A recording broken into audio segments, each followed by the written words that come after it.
नमस्कार मित्रांनो, welcome to my channel skill India. नुकताच आपण एक व्हॉट इज स्टार्टअप किंवा स्टार्टअप काय आहे असं एक व्हिडिओ पोस्ट केलेली आणि त्यावर जेव्हा लोकांचे रिस्पॉन्स आले आणि त्यावरनं लोकांकडनं जी ही आली रिक्वायरमेंट आली की स्टार्टअप कसं सुरू करावे त्याबद्दल एक इन्फॉर्मेशन आम्हाला द्या किंवा त्यावरती एक व्हिडिओ बनवा.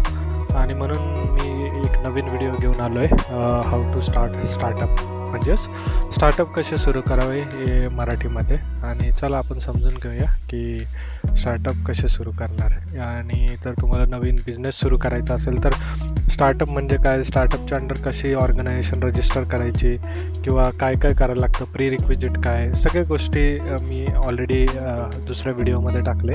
आणि इथे आपण बेसिकली शिकूया की कसे सुरू करणार. ओके, सगळ्या प्रोसेसेस आणि काय काय आयडियाज असतात, कशा आयडिया तुम्ही युटिलाइज करून तुमचा बिझनेस सुरू करू शकता अंडर स्टार्टअप इंडिया. चला तर मग बघूया. सो स्टार्टअप सुरू करणे हे स्वप्नवत असते, पण ते योग्य नियोजन, मेहनत आणि चिकाटीशिवाय शक्य होत नाही. स्टार्टअप म्हणजे नाविन्यपूर्ण कल्पना आणि व्यवसाय यांचा संगम, ज्यातून बाजारात काहीतरी नवीन साकारता येते. खाली दिलेले टप्पे तुम्हाला स्टार्टअप सुरू करण्यासाठी मार्गदर्शन करतील. सो मित्रांनो, स्टार्टअप म्हणजे बऱ्याचदा लोकांना असं वाटतं की कुठला पण एक बिझनेस सुरू करणं म्हणजे स्टार्टअप. सो तसं नाही आहे. स्टार्टअप म्हणजे काहीतरी नवीन नवीन कॉन्सेप्ट घेऊन तुम्ही बाजारात येणं म्हणजे स्टार्टअप असतं. आणि आपण समजून घेऊया की काय काय गोष्टी असतात आणि कसे तुम्ही करू शकतात. सो पहिलं म्हणजे आयडिया जनरेशन, म्हणजे कल्पना शोधा, काहीतरी आयडिया शोधा जी तुमची स्टार्टअप कल्पना बाजारातील समस्या सोडवेल. लोकांची नेमकी कोणती समस्या आहे, त्या समस्येचे निराकरण कसे करता येईल. उदाहरण, फूड डिलिव्हरी, शिक्षण, आरोग्य, टेक्नॉलॉजी, फिटनेस, ई कॉमर्स. जसं आता तुम्ही एक्झाम्पल बघू शकतात की पहिले तर तुम्हाला जेव्हा स्टार्टअप सुरू करायची आयडिया असेल, सगळ्यात पहिले लोकांचा प्रॉब्लेम समजून घ्यायला लागेल की लोकांना काय अडचणी येतात आणि त्या आम्ही कशा सोडू शकतो. फॉर एक्झाम्पल, जसं पूर्वी लोक हॉटेलला जायचे आणि फूड ऑर्डर करायचे आणि मग ते फूड घरी घेऊन यायचे, किंवा मग ते काही काही स्पेसिफिक प्रत्येक सिटीमध्ये असे मोजकेच हॉटेल होते जे फूड डिलिव्हरी द्यायचे, होम डिलिव्हरी द्यायचे, किंवा बरेचसे हॉटेल्स असे होते की ते होम डिलिव्हरीचे चार्जेस लावायचे आणि हे खूप साऱ्या अडचणी यायच्या. म्हणून जसं झोमॅटो, स्विगी सारखे ॲप आले ज्याच्या थ्रू तुम्ही घर बसल्या कुठेही ऑर्डर करू शकतात आणि हार्डली काही मिनिटात, 15-20 मिनिटात, अर्धा तासात तुम्हाला जेवण घरी मिळतं. म्हणजे ही एक आयडिया आहे. जसं आता तुम्ही आता बघू शकतात, स्विगी आहे, झोमॅटो आहे, त्याच्यानंतर आता इन्स्टामार्ट आलंय ज्याच्यावरती तुम्ही फूड ऑर्डर करू शकतात, ॲज वेल ॲज काही आपले ग्रोसरी ऑर्डर करू शकतात. जसं आता फ्लिपकार्ट, ॲमेझॉन सारखे ई कॉमर्सचे साईट्स आहे ज्याच्या थ्रू आपण कुठलीही गोष्ट ऑर्डर करू शकतो तर ती आपल्याला घर बसल्या मिळते. तर असे काही प्रॉब्लेम्स लोकांचे समजून घेणं गरजेचे आहे आणि त्याच्यासाठी सोल्युशन म्हणून काहीतरी तुम्हाला एक आयडिया तयार करायची आहे, एक बिझनेस कॉन्सेप्ट तयार करायची आणि त्या थ्रू तुम्ही तुमचं एक बिझनेस करण्याचं स्वप्न पूर्ण करू शकतात किंवा सुरू करू शकतात. दुसरं म्हणजे मार्केट रिसर्च करा, ज्यामध्ये तुमच्या उत्पादनाला किंवा सेवेला बाजारात मागणी आहे की नाही हे तपासा.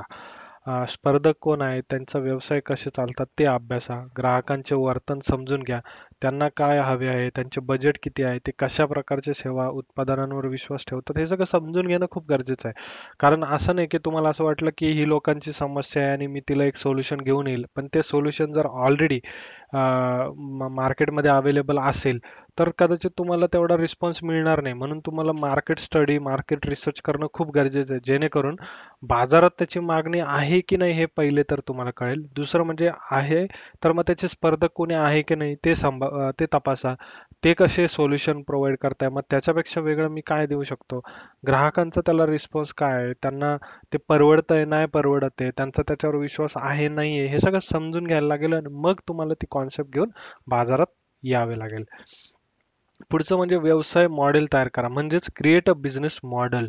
सो तुमचा जो व्यवसाय आहे ना तो कसं काम करेल याचे सविस्तर एक तुम्हाला एक ब्लू प्रिंट बनवायला लागेल की उत्पादन तुम्ही कसलं उत्पादन कराल, तुमचे ग्राहक कोण असेल, कोणाला तुम्ही विकाल, त्यानंतर तुम्हाला त्याच्यातनं पैसे कसे मिळणार, तुम्ही सबस्क्रिप्शन बेस बिझनेस मॉडेल ठेवणार की थेट विक्री करणार की जाहिरात थ्रू करणार की ऑनलाईन करणार. सो हे सगळ्या गोष्टी तुम्हाला समजून घेणं खूप गरजेचं आहे.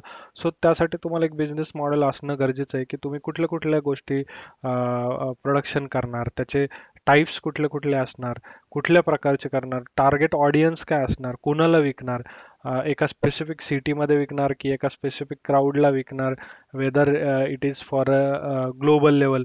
तर हे सगळ्या गोष्टी तुम्हाला समजून घेणं गरजेचं आहे आणि त्यासाठी तुम्हाला एक बिझनेस मॉडेल तयार करणं खूप गरजेचं आहे. नंतरचा जो पार्ट असतो तो म्हणजे बिझनेस प्लॅन. बिझनेस प्लॅन तयार करणं खूप गरजेचं आहे, कारण तुमचा जो व्यवसाय आहे तो कसा चालणार हे तुम्हाला माहीत असणं खूप गरजेचं आहे, किंवा तुम्ही कसं चालवणार. म्हणजे तुमच्या व्यवसायाचे एक स्पष्ट लिखित स्वरूप तयार करा. त्याचं उद्दिष्ट म्हणजे काय, की तो दीर्घकालीन आहे की अल्पकालीन आहे. स्रोत, माहिती, निधी कसा मिळवायचा, वाया जाणारे खर्च कसे कमी करायचे, विक्री आणि मार्केटिंगसाठी कसं तुम्ही ग्राहकांपर्यंत पोहोचणार. कारण कसं आहे, तुम्ही जेव्हा बिझनेस घेऊन येणार तर तो लॉंग टर्म असणार की शॉर्ट टर्म हे सगळं तुम्हाला माहीत असणं खूप गरजेचं आहे. कारण तुमच्या बिझनेस किंवा तुमच्या कस्टमरची नीड पण तुम्हाला समजून घेणं गरजेचं आहे, की ही सीझनल नीड आहे की लाईफ लॉंग नीड आहे, शॉर्ट टर्म नीड आहे की लॉंग टर्म नीड आहे. हे सगळं समजून घेणं खूप गरजेचं आहे. Then and then only you can come up with the proper solution. त्यानंतर तुम्हाला जेव्हा एखादा समजा तुम्हाला एखादा बिझनेस करायचा आहे, मग त्यासाठी पैसा कुठून जमा करणार, पैसा अवेलेबल कसा करणार, कारण कुठला बिझनेस रन व्हायला पैसा खूप महत्त्वाचा असतो. तर ते पहिले तुम्हाला माहीत असणं गरजेचं आहे. आणि दुसरं म्हणजे तुम्ही ग्राहकांपर्यंत कसं पोहोचणार, वेदर तुम्ही ऑनलाईन मार्केटिंग थ्रू पोहोचणार, सोशल मीडिया थ्रू पोहोचणार की डायरेक्ट सेलिंग करणार डोर टू डोर, हे सगळं माहीत असणं तुम्हाला खूप गरजेचं आहे. ती तुमच्याकडे एक रोडमॅप रेडी असणं खूप गरजेचं आहे. Next one is most important, funding. जसं मी मागच्या स्लाइडमध्ये पण बोललो, की पैसा कसा उभा करणार, फंडिंग, निधी कसा गोळा करणार, निधी कसा अवेलेबल करणार. सो स्टार्टअप सुरू करण्यासाठी आर्थिक मदत गरजेची आहे आणि त्यासाठी खूप सारे पर्याय आहेत, ते आपण आता समजून घेऊ. सगळ्यात महत्त्वाचं म्हणजे स्वतःचा निधी, म्हणजे बूट स्ट्रॅपिंग. सुरुवातीला स्वतःचेच पैसे गुंतवा. कर्ज म्हणजेच लोन, बँका किंवा सरकारी योजना आहेत त्याचा तुम्ही उपयोग करून घेऊ शकतात. गुंतवणूकदार म्हणजे एका सर्टन लेवलवरती बिझनेस ग्रो झाला की then you can look for investor. तुम्ही गुंतवणूकदार शोधू शकतात ज्याच्यात कॅपिटल व्हेंचर, एंजल इन्व्हेस्टर सारखे गुंतवणूकदारांथ्रू तुम्ही फंडिंग अवेलेबल करू शकतात. आणि ग्राहक आधार म्हणजेच क्राऊड फंडिंग, ऑनलाईन प्लॅटफॉर्मद्वारे तुम्ही लोकांकडनं पैसे उभे करू शकतात, आय पी ओ वगैरे थ्रू. सो ह्या सगळे ऑप्शन्स आहे, याच्या थ्रू तुम्ही बिझनेसला लागणारा जो पैसा आहे तो अवेलेबल करू शकतात. सो जसं तुमचे स्वतःचे काहीतरी सेव्हिंग असेल ती तुम्ही यूज करू शकतात, बँकांकडनं कर्ज घेऊ शकतात, किंवा काही सरकारी योजना आहे जसं स्टार्टअप इंडिया, सीड बी बँके थ्रू किंवा मुद्रा बँके थ्रू जे व्यवसायाचे लोन मिळतात त्याचा तुम्ही बेनिफिट घेऊ शकतात. सो हे सारे ऑप्शन्स आहे ज्याच्या थ्रू तुम्ही फंडिंग अवेलेबल करू शकता तुमच्या बिझनेससाठी. द नेक्स्ट पार्ट आहे की कंपनी रजिस्ट्रेशन. सो ज्या लिगल फॉर्मॅलिटीज आहेत तर त्या तुम्ही कशा करणार. सो सगळ्यात पहिले तर कंपनीचा प्रकार निवडा की तुम्ही कंपनी कुठली आहे, प्रॉपरायटरी आहे, प्रायव्हेट लिमिटेड आहे, एल एल पी आहे. तर हे सगळं पहिले तुम्ही तो प्रकार निवडा. आणि G S T registration, trademark आणि अन्य परवाने मिळवणे खूप गरजेचे आहे, कारण then only you can start your business. Prototype बनवा जो डेव्हलपमेंटसाठी. सो तुमच्या कल्पनेचा प्रोटोटाइप तयार करा, ग्राहकांचा फीडबॅक घ्या आणि त्यानुसार सुधारणा करणं खूप गरजेचं आहे, कारण तुम्हाला जर कॉम्पिटिशनमध्ये राहायचं आहे तर तुम्हाला फीडबॅक घेणं खूप गरजेचं आहे. And then only you can grow with your business. उत्पादन आणि सेवा लॉन्च करा. म्हणजे तुमच्या ज्या प्रोडक्ट आणि सर्व्हिसेस आहेत त्या वेळोवेळी लॉन्च करणं गरजेचं आहे. लहान प्रमाणावर उत्पादन किंवा सेवा सुरू करा पहिले तर. म्हणजे start with the small. So तुम्ही पहिले लहानपासून सुरुवात करा आणि then grow with the larger business. So तुमच्या ग्राहकांशी संपर्क साधा, त्यांना तुमची ऑफर वापरून पाहायला सांगा. म्हणजेच थोडक्यात डेमो द्या पहिले कस्टमरला, आणि देन कस्टमरला you can attract your customer through that. Marketing and branding सगळ्यात महत्त्वाचा पार्ट असतो हा, कारण त्याच्या थ्रूच तुम्ही कस्टमरपर्यंत पोहोचू शकतात. सो सोशल मीडियाचा उपयोग करून तुमच्या स्टार्टअपची माहिती पसरवा. ग्राहकांपर्यंत पोहोचण्यासाठी विविध मार्केटिंगचे साधने वापरा. जसं की तुम्ही डिजिटल मार्केटिंग करू शकतात, गुगल ॲड्स, फेसबुक ॲड किंवा सोशल मीडिया ॲड्स थ्रू. स्थानिक जाहिराती देऊ शकतात, word of mouth, social media. So ह्या सगळ्या गोष्टींचा पुरेपूर यूज करा आणि जास्तीत जास्त लोकांपर्यंत पोहोचण्याचा प्रयत्न करा. त्याच्या थ्रूच तुम्ही कस्टमरला अट्रॅक्ट करू शकतात. जास्तीत जास्त कस्टमर तुम्ही क्रिएट करू शकता. तो मार्केटिंग आणि ब्रँडिंग अतिशय महत्त्वाची आहे आणि जेवढे आज सगळ्यात महत्त्वाचं म्हणजे प्रत्येक माणसाकडे मोबाईल आहे आणि प्रत्येक व्यक्ती हा सोशल मीडियावरती आहे. तर तुम्ही सोशल मीडियाचं देखील वापर करू शकता की तुमच्या मार्केटिंग आणि ब्रँडिंग करण्यासाठी आणि ज्याच्या थ्रू तुम्ही प्रत्येक माणसापर्यंत पोहोचू शकता. ग्राहकांवर लक्ष केंद्रित करा. So focus on your customer.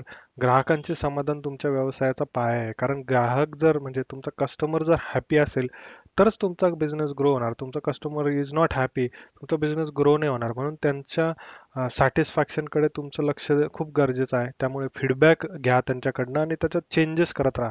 जसा कस्टमरचा फीडबॅक येईल त्यानुसार तुमच्या बिझनेसमध्ये किंवा तुमच्या बिझनेस मॉडेलमध्ये किंवा तुमच्या सर्व्हिसमध्ये चेंज करणं खूप गरजेचं आहे. सो वेळोवेळी फीडबॅक घ्या आणि त्यानुसार चेंजेस करत राहा.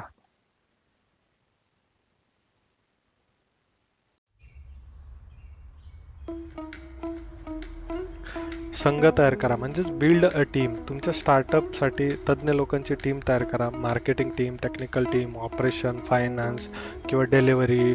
सो हे सगळं टीम तयार करणं खूप गरजेचं आहे. कारण तुम्ही जी टीम करणार क्रिएट तर ती टीम स्पेसिफिक त्या जॉबवरती किंवा त्या कामावरती लक्ष कराल. तुम्ही जर कॉमन टीम ठेवणार तर एखाद्या सेल्सवाल्याला कदाचित मार्केटिंग जमणार नाही किंवा मार्केटिंगवाल्याला फंडिंग जमणार नाही, फंडिंगवाल्याला ऑपरेशन जमणार नाही. त्यामुळे तुम्ही प्रत्येक जे जे डिपार्टमेंट आहे, जे जे व्हर्टिकल आहे त्याचे सेपरेट टीम तयार करणं खूप गरजेचं आहे. जेणेकरून मार्केटिंगवाला मार्केटिंगवरतीच फोकस करेल आणि मार्केटिंगमध्येच ग्रो करेल. टेक्निकलवाला टेक्निकलवरती फोकस करेल आणि टेक्निकल गोष्टी ज्या इम्प्रूव्ह करेल, ग्रो करेल. सो प्रत्येक ऑपरेशनसाठी एक सेपरेट टीम तयार करा आणि त्यानुसार तुमचा बिझनेस ग्रो करा. बिझनेस हा विस्तार होणं खूप गरजेचं आहे म्हणजे स्केलअप. सुरुवातीला लहान प्रमाणात व्यवसाय सुरू करा आणि यश मिळाल्यावर त्याचा विस्तार करा. नवीन ग्राहकांसाठी नवीन उत्पादने, नवीन सेवा सादर करा. वेळोवेळी त्याच्यात बदल करा आणि इम्प्रूव्ह करा. उपयुक्त टिप्स म्हणजेच महत्त्वाचे इम्पॉर्टंट टिप्स काय असेल तर धीर आणि चिकाटी ठेवा. प्रत्येक स्टार्टअपमध्ये चढ उतार येतात, त्यामुळे लगेच खचून जाऊ नका. पेशन्स ठेवा, जेणेकरून प्रत्येक गोष्टीला ग्रो व्हायला एक सर्टन टाईम लागतो. त्यामुळे धीर आणि चिकाटी ठेवा, जेणेकरून तुम्ही लॉंग टर्म गोल ठेवून बिझनेस ग्रो करू शकता. तंत्रज्ञानाचा वापर करा. तंत्रज्ञानामुळे व्यवसाय अधिक कार्यक्षम होतो. So use a technology, use a social media. So त्याच्यातून तुम्ही फास्ट ग्रो करू शकतात आणि जास्तीत जास्त लोकांपर्यंत पोहोचू शकतात. नेटवर्किंग करा. अनुभवी उद्योजकांशी संपर्क साधा. सो नेटवर्किंग खूप महत्त्वाचा रोल आहे. बिकॉज जेवढे तुमचं कनेक्शन जास्त तेवढं तुम्हाला लोकांकडनं सजेशन, गायडन्स मिळत राहील, ॲडवाईस मिळत राहील, जेणेकरून तुम्ही बिझनेसमध्ये ग्रो करू शकता. स्टार्टअप म्हणजे फक्त व्यवसाय नव्हे तर आपल्या कल्पनेला वास्तवात आणण्यासाठी घेतलेली धडपड आहे. योग्य नियोजन, मेहनत आणि समर्पणाने तुम्ही यशस्वी उद्योजक बनू शकतात. तुम्हाला तुमच्या स्टार्टअपसाठी खूप खूप शुभेच्छा. सो मित्रांनो, तुमची जी काय आयडिया असेल ती घेऊन नक्कीच मार्केटमध्ये या आणि आमच्याकडनं तुम्हाला तुमच्या व्यवसायासाठी खूप खूप शुभेच्छा. कुठलीही अजून माहितीची गरज असेल किंवा अजून काही माहिती हवी असेल तर कमेंटमध्ये नक्कीच कळवा. All the very best for your startup, for your new business. Thank you. Good day.